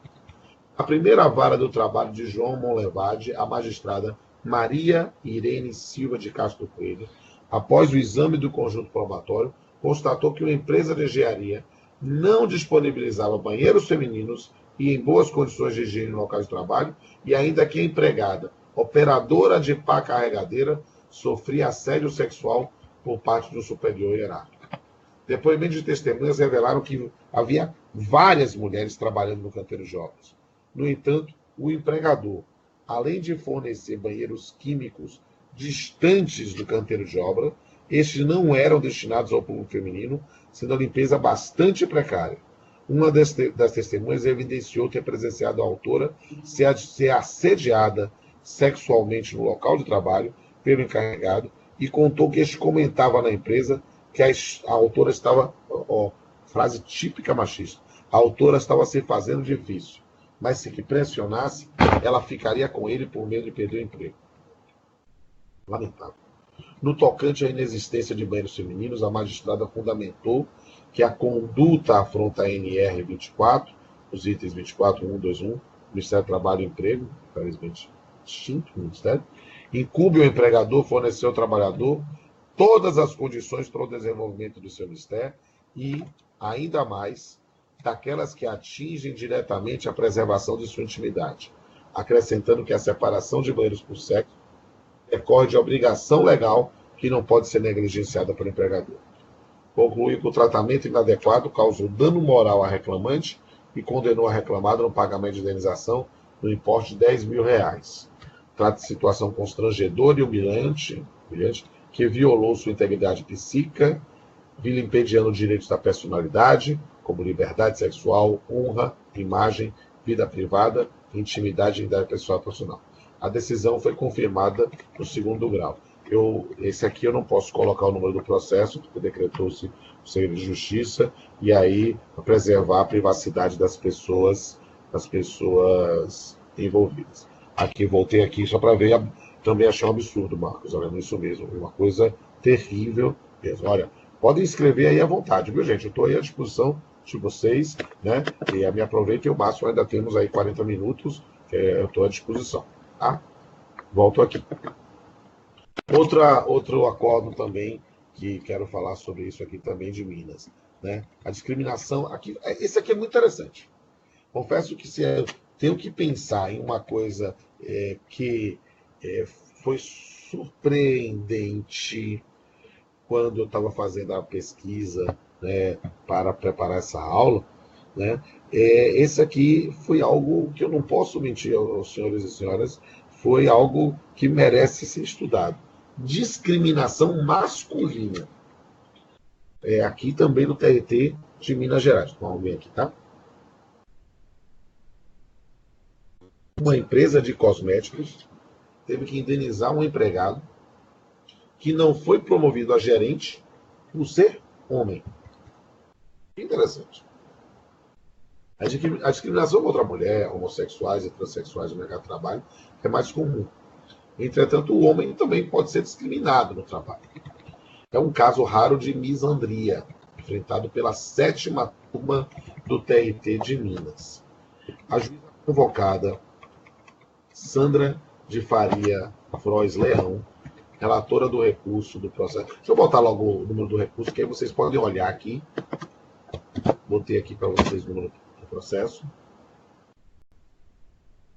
Olha, apareceu uma pergunta do Marcos Aurélio. O senhor tem conhecimento de jurisprudência contrária a LGBTI+, se sim, qual a fundamentação? Na verdade, querido Marcos, essa é uma matéria realmente muito difícil de achar acórdãos específicos. Nós temos hoje diretrizes, mas é algo que a gente precisa realmente trabalhar. Há no campo das súmulas do TST, era um OJ, virou uma súmula sobre dispensa discriminatória, né? Que falando-se especificamente sobre doença, algum outro tipo de aspecto estigmatizante, né? Mas sobre LGBTI+, no TST ainda não temos. Eu tenho ouvido falar de algumas ações, mas que ainda não vi julgamento. Por isso eu estou trazendo os elementos possíveis nesse momento. Agora, com verdade, querido Marcos, é que a gente precisa denunciar. A gente precisa ir ao Poder Judiciário, né? Até mesmo para criar jurisprudência. E eu digo assim, falando com liberdade, a gente não pode, né, água mole e pedra dura, tanto bate até que acaba a água. A gente não pode deixar a água acabar. E nesse ponto, a gente não pode sequer desanimar com ações que eventualmente sejam ajuizadas e sejam julgadas improcedentes. Por quê? Porque grande parte dos leading cases no mundo e no Brasil começam com ações que às vezes não foram reconhecidas, às vezes pelo sexismo, às vezes por cultura, às vezes até por aspecto probatório, né? Mas note que elas acabam se tornando referências, né? Quando eu penso aqui no nosso amigo Rodrigo da Cunha Pereira, né, presidente do IBDPAN, o caso do Alexandre Frostes, né, que foi quem suscitou o debate sobre abandono afetivo. A decisão final foi negativa. O acórdão da Fátima Nancy Rodrigues só vai surgir 1 ano e meio depois, mas foi uma referência. Quando eu falo, mudando de corte epistemológico, quando eu falo sobre desconsideração da personalidade jurídica, o primeiro caso no mundo, o Solomon vs. Solomon Co., foi negativo o resultado final. Mas as pessoas provocaram. É preciso dar a cara a tapa, é preciso realmente provocar essa questão. Deixa eu voltar aqui com o acordo daqui a pouco. Pode continuar escrevendo aqui que eu leio na volta. A juíza convocada nesse processo disse que a empresa discriminava os seus empregados do sexo masculino no processo de seleção por cargo de gerente. Disse que o procedimento é odioso e viola o artigo 5º caput, inciso 1º da Constituição, que veda a discriminação em razão do gênero. A testemunha levada aos autos por empregado declarou que os homens não podiam ocupar oficialmente o cargo de gerente e, por isso, o reclamante teria sido preterido entre os candidatos ao posto e que tal impedimento era de conhecimento de todos na empresa, sendo, inclusive, mencionado abertamente pelo gerente. Diante da comprovação da prática discriminatória, o TRT condenou, manteve a sentença, condenou em um determinado valor, e aqui é interessante, porque o TRT expressamente falou: discriminação sem explicação razoável, de modo a segregar o empregado do sexo masculino a determinado posto no local de trabalho. Situação injustificável na sociedade moderna, em que já não faz mais sentido a separação de tarefas masculinas e femininas. E isso, meu amigo Marcos, pode ter sido, e eu não posso afirmar sobre o caso concreto, mas essa é uma situação que a gente precisa trabalhar a matéria efetivamente com esse olhar. Olha como, nessa circunstância, se o empregado fosse um homem trans, né, ou, nesse caso, fosse um homem, mas um travesti, essa discriminação seria odiosa e esta fundamentação serve também, né? Aqui, quando a gente pensa na realidade do trabalho dos LGBT+, no mundo, a OIT, né, tem feito sobre o assunto. O grande diretriz sobre a OIT ainda é a Convenção 111 da OIT, né, que é sobre o combate à discriminação, sem problemas, né, da OIT. É, sem sombra de dúvida, uma questão fundamental para a ideia do combate à discriminação. É algo que a gente precisa lutar, porque esse mundo, essa expressão de Schopenhauer, é um mundo mal mesmo. A gente precisa acordar para essa realidade, né? Deixa eu ler aqui a mensagem da Cíntia Gomes de Santos Perazzolo. Muitas vezes a discriminação acontece e o empregado não tem prova. É verdade. Os colegas têm medo de testemunhar. Verdade. Dizem que não viram, que eram apenas brincadeiras. Infelizmente, às vezes recebo casos, mas não tenho provas. É isso mesmo. Recentemente, a gente tinha uma lésbica para quem o chefe mandava fotos nus se insinuando via WhatsApp. Ela envergonhada, deletava e ninguém viu ou viu. É terrível essa realidade. Cíntia, recebeu minha solidariedade. Se me permite uma dica para você falar dessa sua cliente, diga para ela, se esse ato continuar, no momento que ela receber, faça um print screen para guardar isso, né? Fique na sua, porque é algo complicado. E com essa situação de maldade humana, a gente precisa aprender a combater. Luana, posso falar outro poema sobre essa questão da maldade humana? Né? Ela foi demitida aí só para concluir exatamente.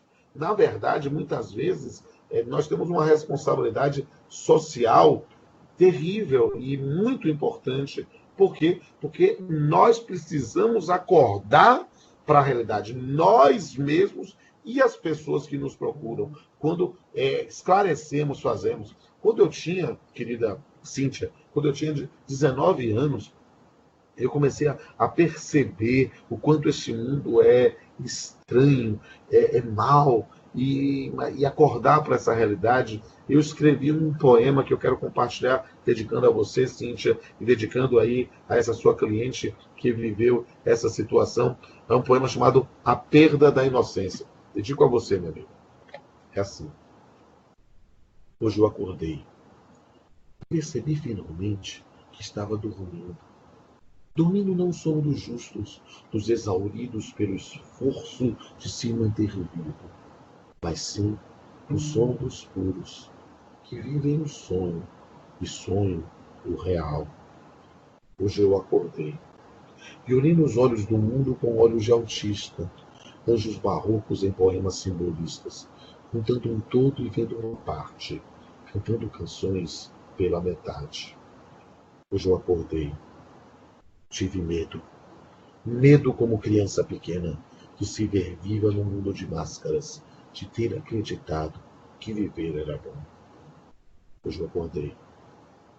Pena que eu nunca mais vou dormir. É isso, querido.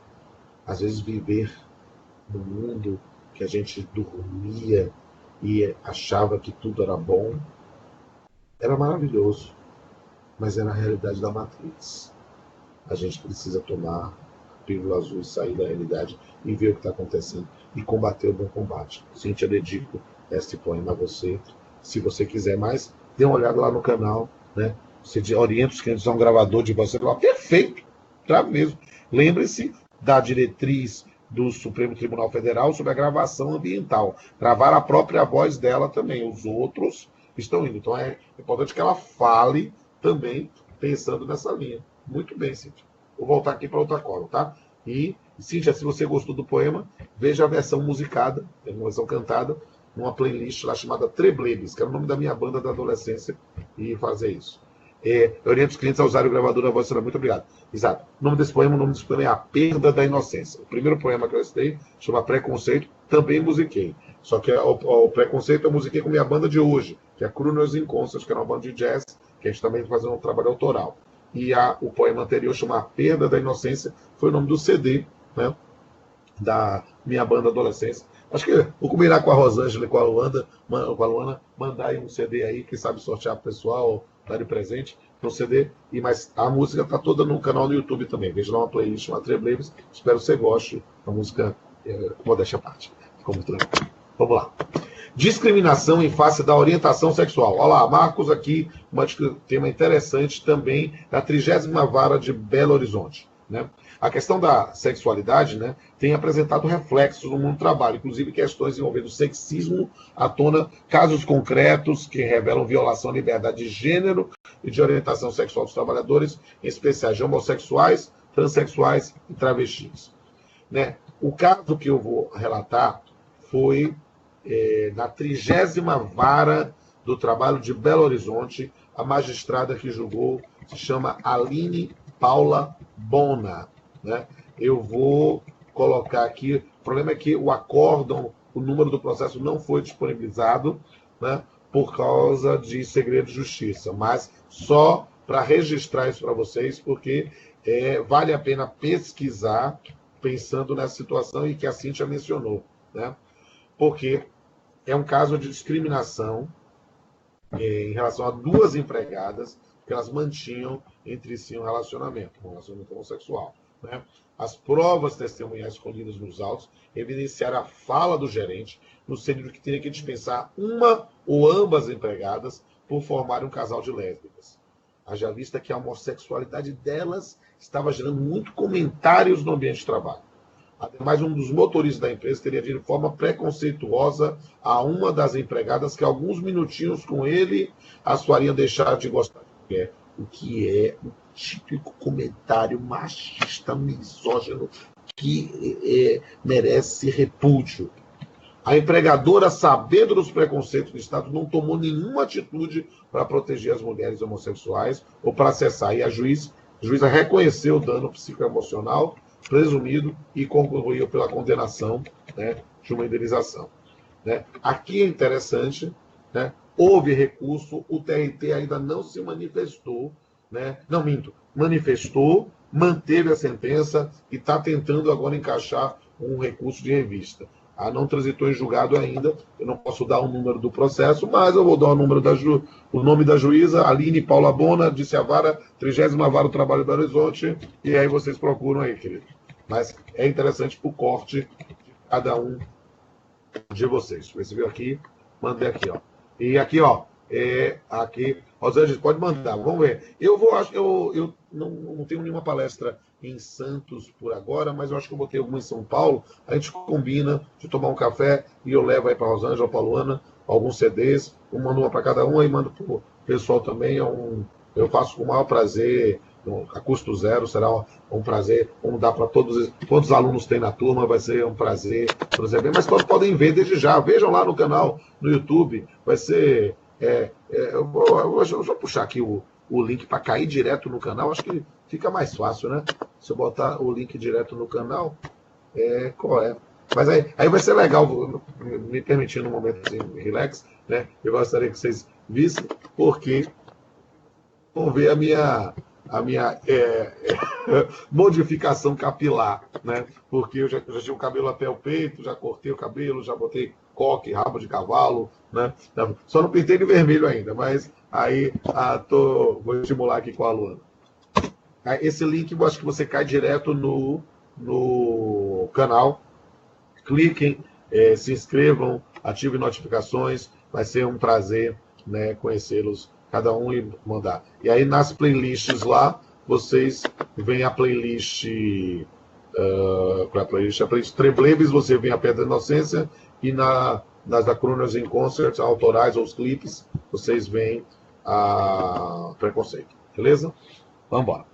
Vamos voltar aqui, vai ficar legal, né, Luana? Muito bem. A Luana está se divertindo comigo.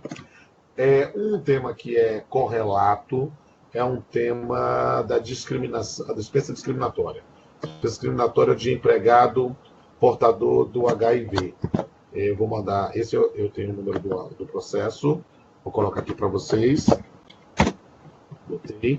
É um processo da primeira vara do trabalho de Olinda, Pernambuco.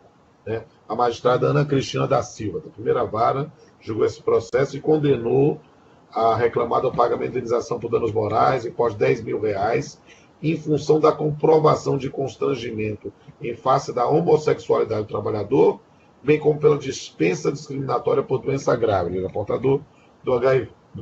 Perdão.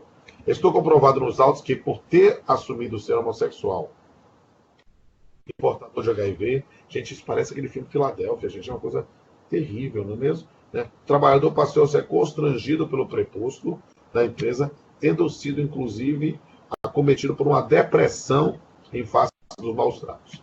A juíza argumentou que, vou transcrever um trecho aqui da sentença, tá? Nas hipóteses em que o empregado se encontra acometido por enfermidade grave, o direito potestativo do empregador de demitir sem justo motivo encontra limites nas diretrizes constitucionais acima indicadas. O empregador deve concretizar a função social da empresa, assumindo uma postura condizente com os princípios constitucionais da dignidade da pessoa humana e de valorização do trabalho. É com base nesses fundamentos que se presume discriminatória a dispensa do portador de HIV. Trata-se, contudo, de presunção relativa, recaindo sobre o empregador o ônus de comprovar que não tinha ciência da condição do empregado ou de que o ato de dispensa teve motivação lícita. Desse ônus, a reconvida não se desonerou. No caso dos autos, é incontroverso que o reclamante é portador de HIV, tendo sido comprovado pela prova testemunhal que tal fato era de conhecimento público na empresa. Estou comprovado ainda que o reconvinte era discriminado pela hierárquica em razão do HIV, que ratifica a tese da dispensa discriminatória. ante todo o exposto, sendo que o ato de demissão foi discriminatório e ilegal e configura o dano moral de per si, diante do impacto negativo que essa conduta traz para o portador de doença tão delicada, desgastante e grave que é a HIV.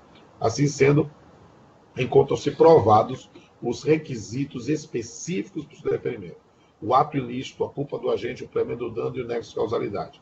E aí julgou e condenou em R$ 10 mil. Né? Essa é uma questão importante e sob responsabilidade civil. Me permitam, meus queridos, minhas queridas, dê uma olhada também, se possível, no meu livro com o Pablo Souza Galiano, né, o volume 3, Responsabilidade Civil, do novo curso de Direito Civil. A gente tem um curso completo do Direito Civil, e o volume 3 é toda a responsabilidade civil. Isso será muito importante nas lutas por reparação por danos morais. Né? Aqui, meus amigos, eu acho que eu vou copiar e colar isso aqui e botar na nossa aula lá, na plataforma, porque é fundamental para o nosso tema a súmula 443 do TST, que trata especificamente de doença grave, estigmatizante, discussão sobre preconceito, para invalidar um ato de despedida. Perceba que não se trata de uma estabilidade, mas sim de um abuso de direito, e que, nessa situação, geraria uma reintegração como ato ilícito. Né? Eu acho que é uma súmula fundamental, né, dentro de um mundo que nós estamos vivendo, em que nós não sabemos especificamente diretrizes, mas compreendemos que é preciso combater a discriminação. Acho que essa pode ser um grande aliado, uma súmula que pode ser um grande aliado para a nossa vida. E aí, meus amigos, aqui estão nos 20 minutos finais, eu quero chegar aqui a umas conclusões, né? Que a ideia das conclusões dessa aula é que, nessas breves linhas, né, nessas 2 horas que estou falando com vocês, o problema da discriminação de gênero no trabalho é algo corriqueiro, é um problema corriqueiro que se manifesta nas mais variadas vertentes. Em geral, né, os homens recebem salários maiores que as mulheres, ainda que exerçam a mesma função. Mas não é só.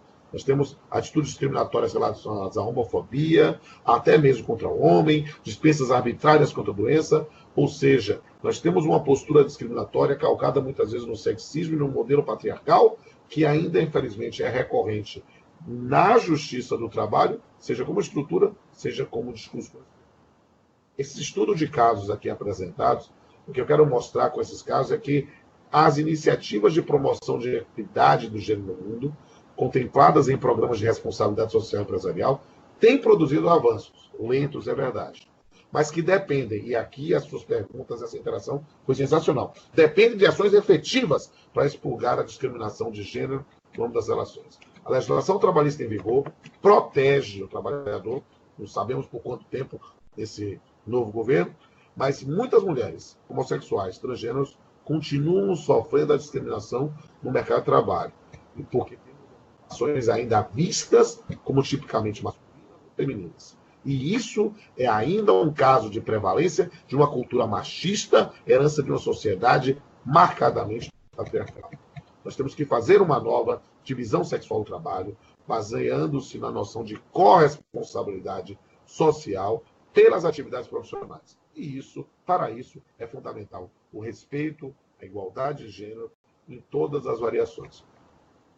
Conscientizar os empregados que cada um tem seu valor, independente de sexo, raça, outros aspectos, é o primeiro passo.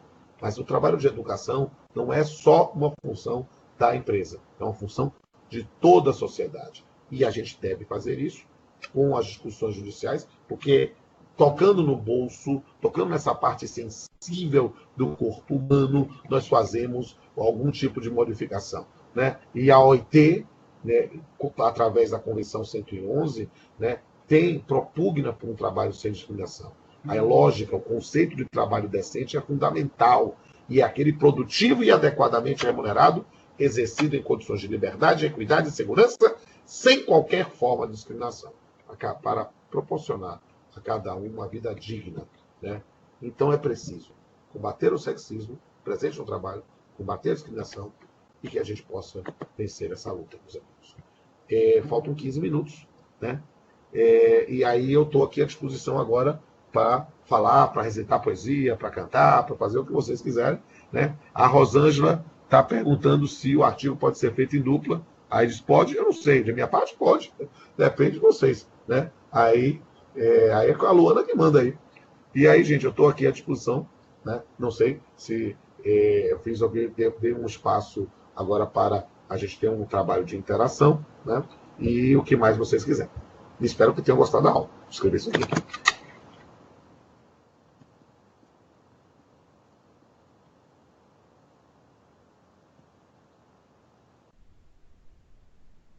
Vamos lá. O que eu faço agora? Tchan, tchan, tchan. Cantar? Vou cantar enquanto vocês estão cantando. And now the end is near, and so I face the final curtain. My friend, I'll say clear, I'll state my case, of which I'm certain. I've lived a life that's full, I travel each and every highway, and more, much more than this, I did in my way. Regrets, I had a few, but then again, too few to mention. I did what I have to do, and saw it through without exemption. I dream in charted course, each careful step along the byway, and more, much more than this, I did it my way.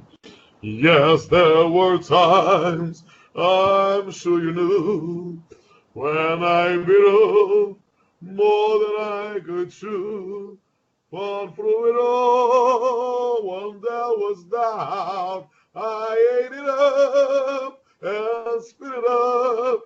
I faced it all, and I stood tall, and didn't my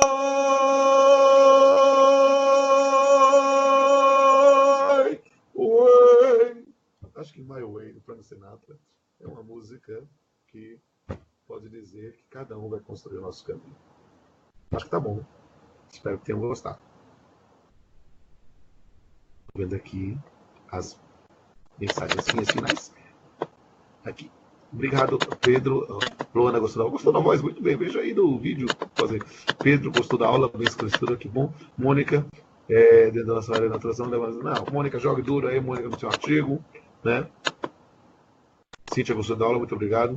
Muitas questões de na pele, de formação natural, que nesse aqui é exatamente, Cíntia, isso, essa é uma tomada de consciência, esse é o acordar para a realidade, é justamente essa questão que nós temos que combater, né, a cada dia, não é algo fácil, né, e a gente deve... A Renata perguntando a camisa Star Wars, eu levanto um pouquinho aqui para aparecer a camisa, não sei, afasta um pouquinho, é a camisa do Star Wars, sim. Eu sou um nerd, tá? Assumidamente um nerd. Eu curto muito, né? A Renata, beijo, Renata. É isso aí. O que mais? Eu fico aqui, como é que é? Eu não sei, tô me divertindo, tá? Batendo papo, pode conversar com o pessoal. O que mais que eu vou dizer assim? Então vou fazer um poema final, tá? Vou fazer um poema para arrematar para poder te ligar, né?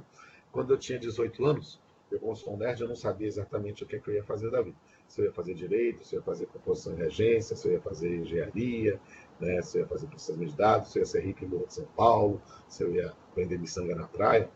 Aí, com 18, eu escrevi um poeminha. Esse não está musicado ainda, porque sabe música em dia, chamado Vocação. Assim.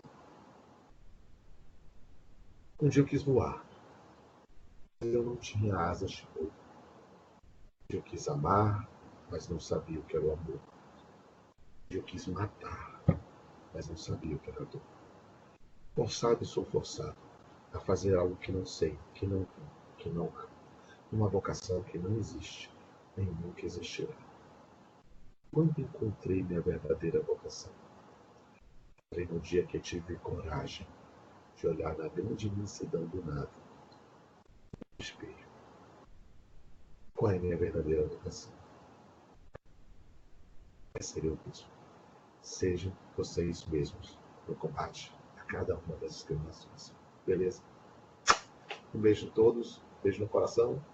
Faz assim. E um beijo para Rosângela. Um beijo para Luana. Adorei o cabelo vermelho. Né? E a gente se encontra pela vida, certo? Eu fico aqui esperando até dar os 10 minutos ou desligo? Vocês que mandam. Um beijo, professor. Obrigada. Um beijo também, não? Rosângela.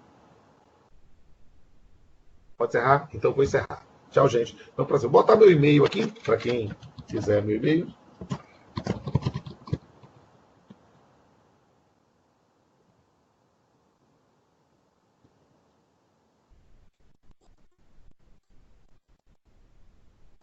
rpf@rodolfopamplonafilho.com.br. Pode me procurar no Instagram, pode me procurar no Facebook, pode me procurar no Twitter, pode me procurar no Tumblr. Eu só não estou no Tinder ainda. Mas, e vejam lá no canal. Quero ver todo mundo lá no canal. Eu vou olhar os seguidores que estão no canal agora para saber se vocês se inscreveram, tá? Um beijo então para todos e para todas.